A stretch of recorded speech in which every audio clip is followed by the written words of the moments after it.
अस्सलामुअलैकुम सामीन। 2 सफ़रुल मुज़फ़्फ़र की तारीख़ शुरू हो चुकी है। 30 अगस्त है। ख़बर का उन्वान है जामिया मिल्लिया इस्लामिया में तलबा का मुज़ाहरा। ये मुज़ाहरा इसलिए किया गया है कि जामिया मिल्लिया इस्लामिया ने अपने यहाँ तालीम हासिल कर रही तालिबा सफ़ूरा ज़रकर का एडमिशन दाखिला कैंसिल कर दिया है।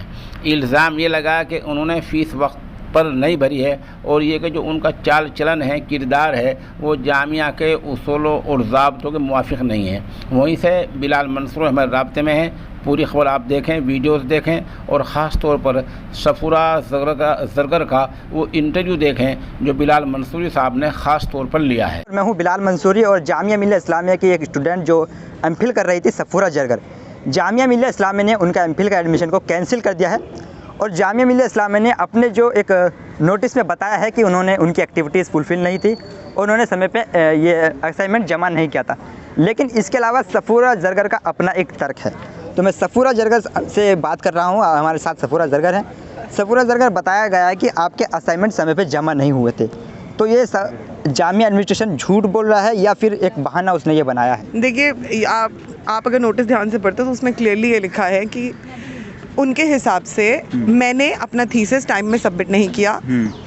और वो टाइम पे सबमिट क्यों नहीं किया? क्योंकि उन्होंने मुझे एक्सटेंशन नहीं दिया। और वो क्लियरली लिख रहे हैं कि उन्होंने मुझे एक्सटेंशन डिनाई कर दिया क्योंकि मेरी सुपरवाइज़र को लगा कि मेरा काम सेटिस्फैक्ट्री नहीं है। बहुत सारी चीज़ें हैं इसमें। सबसे पहली चीज़ ये कि जब कोविड-19 एक्सटेंशंस पूरी यूनिवर्सिटी को दिए जा रहे हैं, यानी कि यहाँ तक कि पूरे इंडिया में मिल जा रहे हैं स्टूडेंट्स को, 4 एक्सटेंशंस मिल जा रहे हैं और यूजीसी कहता है कि 4 एक्सटेंशंस मिलने चाहिए, तो मुझे क्यों डिनाई किया जा रहा है? मुझे क्यों सिर्फ एक एक्सटेंशन मिला जा रहा है? राइट, बिकॉज कोविड में रिसर्च करना पॉसिबल नहीं था। इसी यूनिवर्सिटी में वो भी स्टूडेंट्स हैं जो मुझसे पहले एडमिटेड है और वो इस साल जाके अपनी एमफिल थीसिस सबमिट की है। उनको क्यों नहीं रोका गया तो मुझे क्यों रोका जा रहा है? ठीक है। दूसरी चीज़ ये है कि यूनिवर्सिटी ने बोला मैंने टाइम पे एक्सटेंशन के लिए अप्लाई नहीं किया। तो उसमें मैं ये कहना चाहूँगी कि जब मेरी कोविड-19 एक्सटेंशन की एप्लीकेशन रजिस्ट्रार के पास पेंडिंग थी, आज तक उस एप्लीकेशन का कोई जवाब नहीं आया, जो कि मैं दिसंबर में भेज चुकी थी, तो कैसे मैंने और मेरी एक्सटेंशन जो ख़त्म होती थी वो फरवरी में होती थी, तो मैंने तो टाइम से पहले अप्लाई कर दिया था, दिसंबर में अप्लाई किया था। उसका जवाब आपने मुझे क्यों नहीं दिया?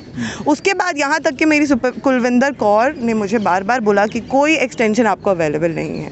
ठीक है। उसके बाद जाके जब मैंने रजिस्ट्रार को चिट्ठी लिखी तो वहाँ से फिर उसके बाद मुझे बोला गया कि आप विमेन स्कॉलर का एक्सटेंशन अप्लाई कीजिए।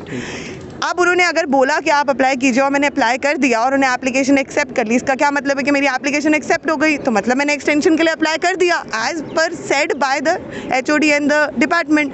अब करने के बाद वो क्या किया गया, उन्होंने बोला कि आपकी प्रोग्रेस जो है सेटिस्फैक्ट्री नहीं है। तो क्या जो सुपरवाइज़र बोलेंगी वही सच है? क्या उस मेरी थीसिस को किसी और से इवैल्यूएट कराया गया? क्या डिपार्टमेंट में कोई कमेटी बनाई गई जिसने मेरी थीसिस को इवैल्यूएट किया? देखिए, जो कोविड-19 एक्सटेंशन थी वो एन मास दी गई थी स्टूडेंट्स को, उसमें इवैल्यूएशन नहीं करना होता है।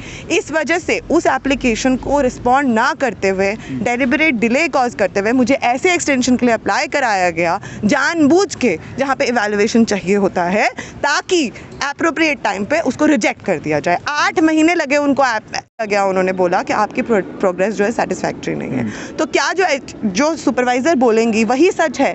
क्या उस मेरी थीसिस को किसी और से इवैल्यूएट कराया गया? क्या डिपार्टमेंट में कोई कमेटी बनाई गई जिसने मेरी थीसिस को इवैल्यूएट किया? देखिए, जो कोविड-19 एक्सटेंशन थी वो एन मास दी गई थी स्टूडेंट्स को, उसमें इवैल्यूएशन नहीं करना होता है। इस वजह से उस एप्लीकेशन को रिस्पॉन्ड ना करते हुए, डेलिबरेट डिले कॉज करते हुए मुझे ऐसे एक्सटेंशन के लिए अप्लाई कराया गया जानबूझ के, जहाँ पे इवैल्यूएशन चाहिए होता है, ताकि एप्रोप्रिएट टाइम पे उसको रिजेक्ट कर दिया जाए। 8 महीने लगे उनको एक स्कॉलर का जो एक्सटेंशन एप्लीकेशन है उससे डील करने में, तो ज़रूर कुछ बात गलत हुई है।